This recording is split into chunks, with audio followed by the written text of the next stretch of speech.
Romeo and Juliet. So Romeo and Juliet is a play written by Shakespeare.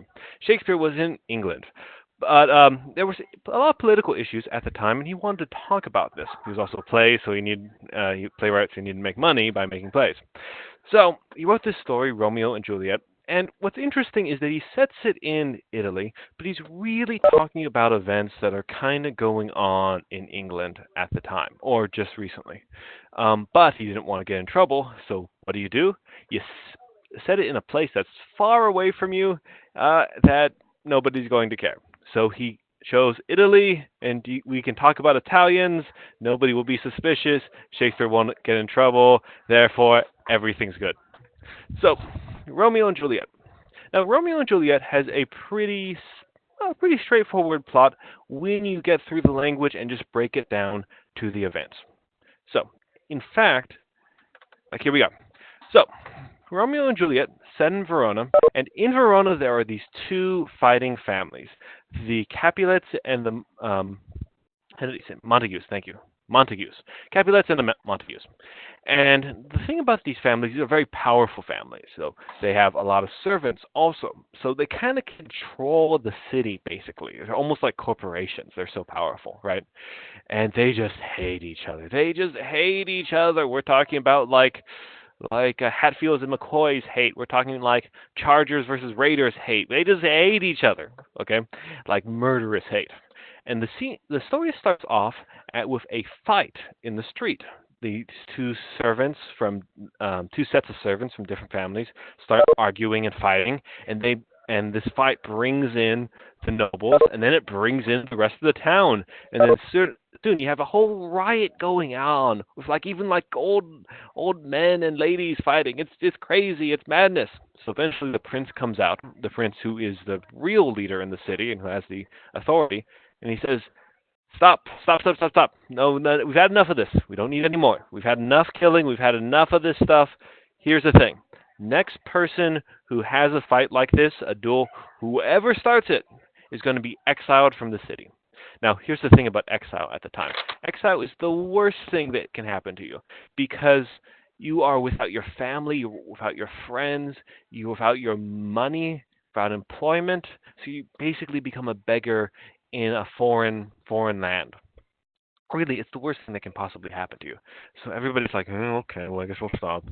And to kind of soothe things over, the Capulets, who I believe are related to the prince, say, "Hey, tell you what, things are actually pretty nice in this city. Let us show you. We're gonna throw a party, right? A big parade. Come over, and you're gonna see how great it is." And the prince says, "Oh, okay, fine."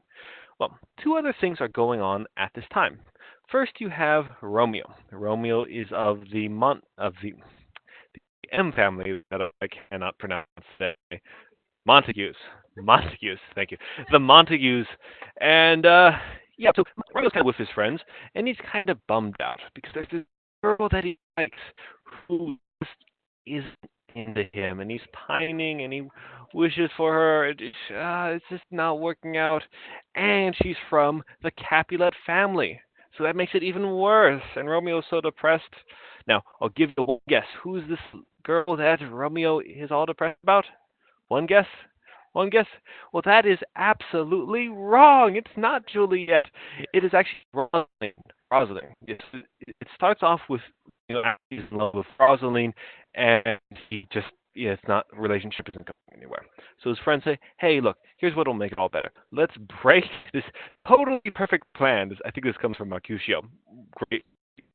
He says, "Hey, buddy, let's break into the Capulet ball. You can see your girlfriend. We'll have a lot of fun, make a lot of mayhem. Trust me, you know." Romeo's like, okay. Meanwhile, Juliet, the daughter of Mr. Capulet, the leader of the family, is about to get married to Paris.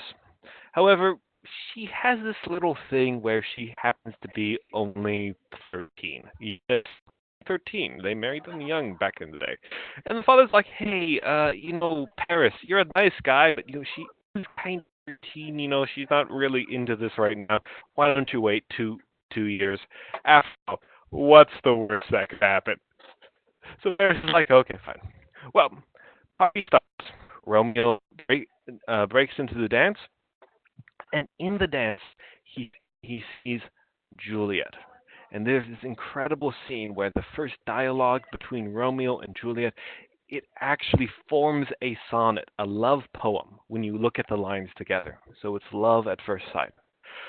Well, unfortunately, they get found out pretty quickly.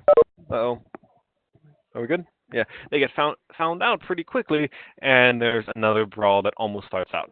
However, the prince is there, and the prince is like, "Oh, guys, really, really, are we really gonna do? We just did. Oh, jeez. Okay, so no fighting, no fighting." And everyone's like, "Fine." By the way, this is important. The person who starts the fight is Tybalt. Tybalt is a Capulet. He was also involved very early on in the fight earlier today. So Tybalt loves fighting. Key fact later on. Well, anyhow, so Romeo leaves, but he starts wandering around the Capulet orchard, and he's now in love with Juliet because he's quick on the rebound. So, and as he's pining away for Juliet, he hears Juliet proclaiming her love to herself on her balcony.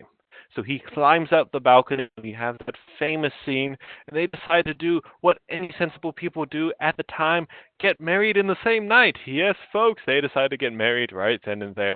This is facilitated also by the Friar Lawrence.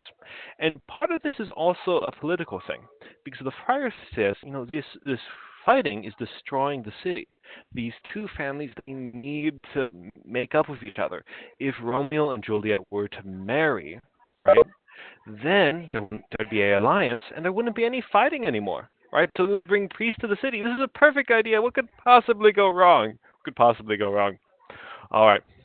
Well, next morning, so they get married in secret. That's important, in secret. And Romeo feels okay.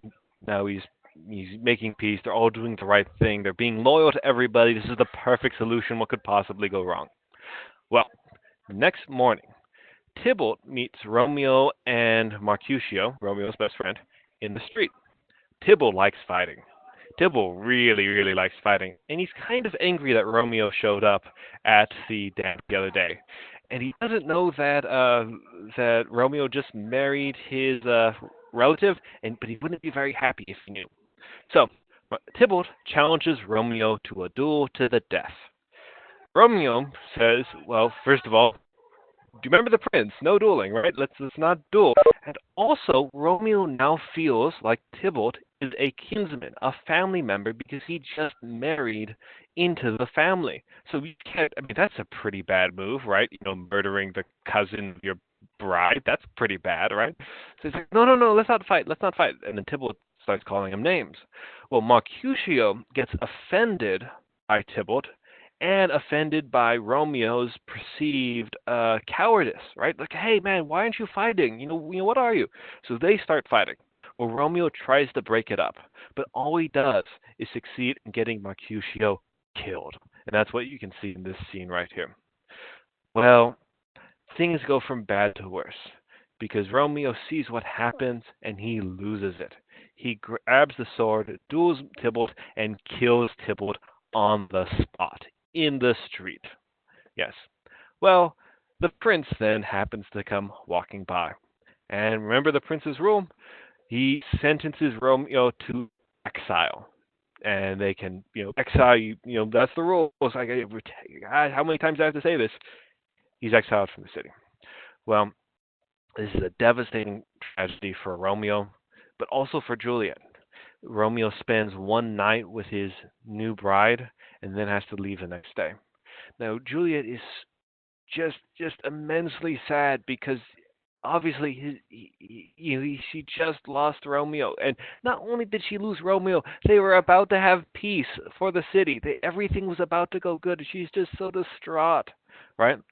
And the father sees this and says, "Oh my gosh, you're really sad about your cousin, aren't you? You're really sad. Oh God, that's what it is. You're really sad. Gosh, well, what cheers up girls? What cheers up girls? What cheers? I know, marriage. Girls like marriage, right? Okay, we'll marry you off to Paris right away. That'll make you happy." Juliet starts sobbing even more uncontrollably because she's already married to Romeo. what can she really do? Because technically she'd be committing adultery with Paris now, right? But she doesn't want to betray her family and make matters worse. So Friar Lawrence comes up with another brilliant plan. He says, "Hey, okay, look, you're going to take this sleeping potion. The sleeping potion is going to make it appear that you're dead for about, 42 hours. Which is, by the way, at the time they buried people rather than cremating them, so that's why this plan seemed like it was going to work.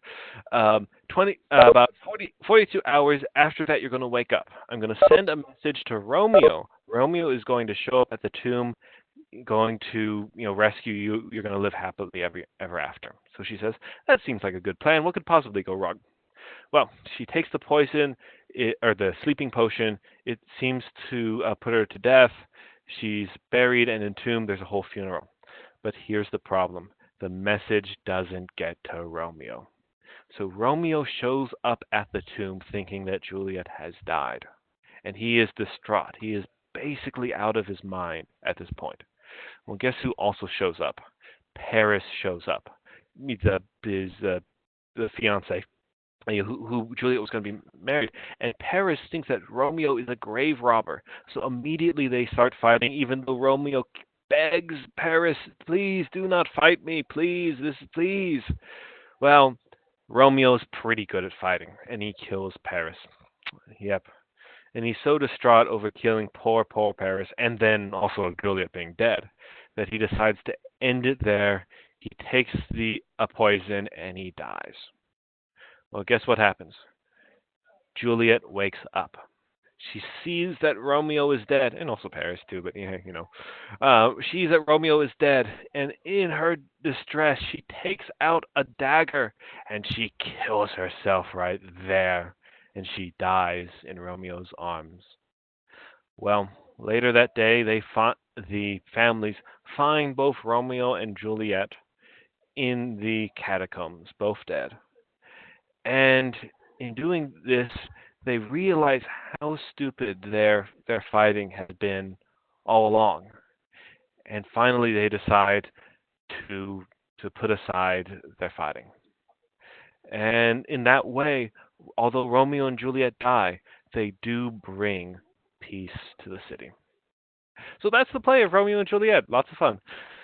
Now, it's important here to know some of the background to Romeo and Juliet. So, this story, Shakespeare didn't invent a lot of his stories, and he didn't invent this one either. It was originally adapted from the Tragical History of Romeo and Juliet. Now, this was originally a cautionary tale. And by cautionary, like the original story this was based off of, it was almost more like a kind of like one of those horror stories where no horror movies where they have the teens in the woods, and the ones who get at it are the ones who die first, kind of like that. It's kind of the same thing, right? It's a cautionary tale of two sinful teenagers who go against their parents' wishes, and they go at it. They get married because they want to have an excuse, and they cause all of this destruction, all this death, and everything is just awful. So remember, kids, don't fall in love because that's awful and it kills everybody. That was the moral of the original story. But Shakespeare is a great writer, a far greater writer than the person who wrote this original story, and he makes it more complex. The first thing that he does is that he makes Juliet far younger. In the original story, Juliet was 16, which is about the age where people would get married around the time, or at least it wouldn't be expected. But Juliet in this play is 13. That's pretty young. It's also a pretty innocent age at that. No offense to any 13-year-olds listening. But it makes it a little more believable that Juliet would be caught up in all of this, and it changes the meaning of it. She's also far more innocent in this play. Also, and this is important, Romeo and Juliet have the best lines of poetry. As I said earlier, Romeo and Juliet's original speech, when they first meet, it links together to form a sonnet, right? Like an actual love poem. So this is maybe Shakespeare's way of suggesting that it is actually true love.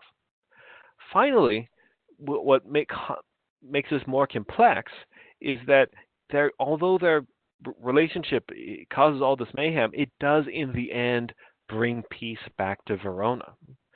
So even though this started off as a cautionary tale, Shakespeare adds this complexity. But it's important to realize that it's not straightforward even then, because after their marriage, everything becomes tragic, right? If they hadn't pursued this, there wouldn't be all this bloodshed. Also, and this is very important for Shakespeare's day, although the language they use this language of courtly love, right? Well, to express the romance. What people don't understand, or what we modern people forget, is that courtly love was supposed to be a non-physical love. It was supposed to be, your pinal, it's very spiritual that you love this person forever and you're going to devote their soul for it. But you're not actually going to get with the person because it's impossible. Maybe they're married, maybe they're unavailable, maybe they don't like you very much. But the idea of courtly love was that you have all of this love and all of this spiritual force, energy, right? But it can never find a physical vessel. This, Romeo and Juliet, are they do consummate their marriage. They are physical with each other. Therefore, it is scandalous, particularly for the audience at the time. So it's really interesting. It's not clear what Shakespeare is trying to say here, and that's on purpose because Shakespeare always makes things more complex, which means that they're always more interesting. Now, there are certain themes in Romeo and Juliet that are really people say, Romeo and Juliet isn't a love story, and I would agree that Romeo and Juliet isn't just a love story. I would definitely say that. You see, this, Romeo and Juliet has so many more themes than just merely love. For instance, Romeo and Juliet is also about youth and a lack of information. You see, the people who are young don't have, like Romeo and Juliet and all the other people, they have a limited scope of life. So they don't understand why, hmm, maybe this feeling isn't going to last forever. Maybe we're taking this a little too far. On the other side, the adults have forgotten what it's like to feel young and in love, so they underestimate the passions of the young people. It's also about a lack of information and ignorance. All the awful things happen. The different duels, you know, and deaths happen because people don't know what's going on. They lack all the information and they make poor decisions because of that. It's also about, and this is very clear, hopefully in the description, about politics too. You see, Romeo and Juliet's romance, it creates this tragedy, but it only creates the tragedy because there's a feud going on, and it does kind of beggar the question: if there is a if two teenagers, right, can cause all of this destruction just by doing what teenagers always do, is this really a sensible social order, right? If your entire social order can be thrown into chaos from two teenagers, is this a smart way to live? Maybe not. And in fairness, they may only fall in love with each other, particularly because it's forbidden. That's the important thing. Next, it's important to remember that Romeo and Juliet are tragic characters. Now, this is obvious in that they die, but moreover, they're tragic in the sense, in the Aristotelian sense, in which just means that they try to do the right thing, and in trying to do the right thing, they ultimately fail. And really, their fault, if you look at this and you go through the play, the big fault is that they're trying to be loyal to everybody: their religion, the state, their family, their own selves, their personal calling, right? And in trying to be loyal to everybody, they come up with these crazy plans, and that's ultimately what causes this destruction. Finally, two more things. Free will is another central theme. It's a really interesting question. Do people decide who they fall in love with? Do they decide who they hate? There's lots of lines that suggest that Romeo and Juliet's relationship is actually fated. And then finally, it plays about the limitations of the world itself. Over and over, Juliet says, asks the sun to stop or from rising or to hurry in its setting. So ultimately, it's about how the world we find ourselves in is always limited and doesn't bend to our wills and our wishes, even if we feel those wishes are right, even if they actually are. It's a very, very profound play, and far more than just some of the versions that you may have heard. That's why it's done over and over again. All right. Now, we have a few resources. Yay, resources. We have a few resources for our play. What I'd like you to do when you have time is go to the SDVS website, English website, and this is going to give you all these great resources for you to look at. We have a plot summary, we have notes on it, we have, very importantly, No Fear Shakespeare. Now, what No Fear Shakespeare is you have the old text on one side and you have the modern translation of the text on the other side. I know it's amazing. So that's a really, really great resource. And I think that would be the best way to go through would be on the one hand, reading through the original, see what you understand, enjoy the language, but then also checking for your understanding with it next to it with the modern translation. That's going to make it really easy. Also, we have the movie version of Romeo and Juliet. That is an excellent resource because everything becomes far more clear when people are acting it out because it is a play. And the people in the play understand what they're saying and what they're doing, so it makes it easier for you to understand what they're saying and what they're doing. We also have the instructions and some very important some templates for our unit activities on there.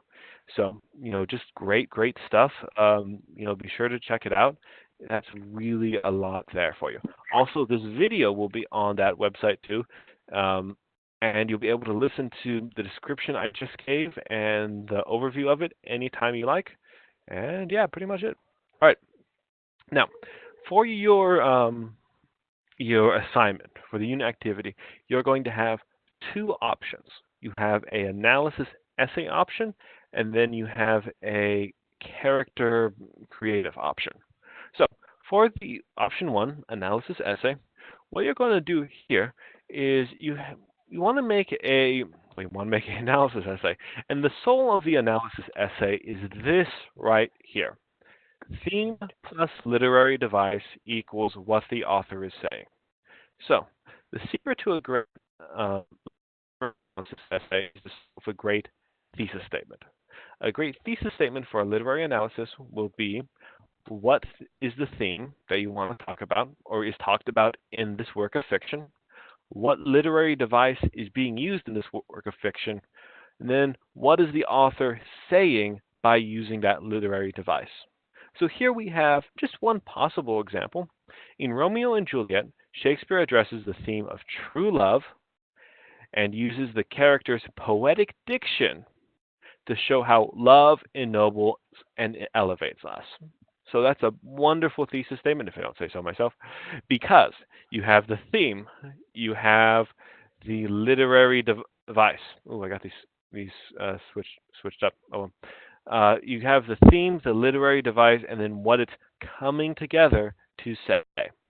So you could replace this with fate instead of true love. Is the theme is of fate, free will, political violence, ignorance. You could focus on the metaphor, the simile, the characterization, the coincidences in the plot, anything at all. But the important thing is to come together and say, okay, he's using this, but what is he saying with this? And for your body paragraphs, you'll do exactly the same thing. You'll have the theme of the scene that you're talking about, so the theme and the theme of the scene, kind of a background info. Then you'll have the literary device, right? What are you going to be looking at? You'll quote the literary device, and then you'll say, all right, Shakespeare is using this in order to say this. So maybe he's using, slang or broken language to suggest that a character is foolish, right? And taken together, right? Maybe he's taking of, well, so you could do something like if the theme is that controlling people, controlling teenagers is foolish and futile, right? It is a fool's errand. And he shows this by how foolish he makes this character seem by making his language like this. You quote the language, you say, okay, obviously Shakespeare is showing you that he is, this character doesn't know what he's doing, therefore he's saying that is about the theme. All right. And here are some great themes right here, and here are some great literary devices down here. If you choose this option, I highly recommend you call a teacher or you come into the library for just a little bit of one-on-one help uh, after you've done a bit, so we can just make sure that you're writing a fantastic essay. Just my, just a, all right. Option two, yes, Pokemon. Option two. So, option two is a creative assignment, and what you're going to be doing is you're going to create a character profile for one character in the play. Now, we have already a template provided that's kind of like an RPG character, kind of like a Dungeons and Dragons character. It's really cool. But you can also use the cardmaker.net. That's right. You can turn your favorite characters from Romeo and Juliet into Pokemon, Magic, or Yu-Gi-Oh cards, any that you like. So this should be a fun thing. If you play any of those games, great. Even if you don't, or you're not familiar with it, yeah, that's fine. What you want to do for this one, though, is that you're going to make two cards of the character. So I've chosen two different cards, but for two different characters. But for yours, you're going to want to focus on the one character. And maybe have two cards of how they change over the course of the play. That'd be great. And then you're going to decide on their different stats. So here we have Romeo is fire. Why is he, maybe that's a decision. He's weak to this, strong against that, right? He has certain special effects. All right, cool. Then you're going to write two paragraphs justifying why you made those choices for that character. So maybe you say, okay, I made Romeo a fire type character, a fire type Pokemon because he he's always exploding with passion. He's exploding when he fights, etc. Right? I like this effect. Special poison. When they drink the poison, it makes them die instantly. Romeo is a character who married Juliet, so you can give a certain effect here, right? And this right here. So Juliet, why is she water? Why is she 140 health? Here's a fun resistance weakness. So maybe you could make Juliet strong against poison type, weak against knife type, something like that. Anyway, so that is the rundown. So that's pretty much what we have. All right, guys. Do you have any questions about the assignments so far? Let me jump into chat to see what your answers is. By the way, I've shared this with you, so if you want to go back to this, you can look at it. It's also going to be at our website, the slideshow. But let's exit out of this real quick.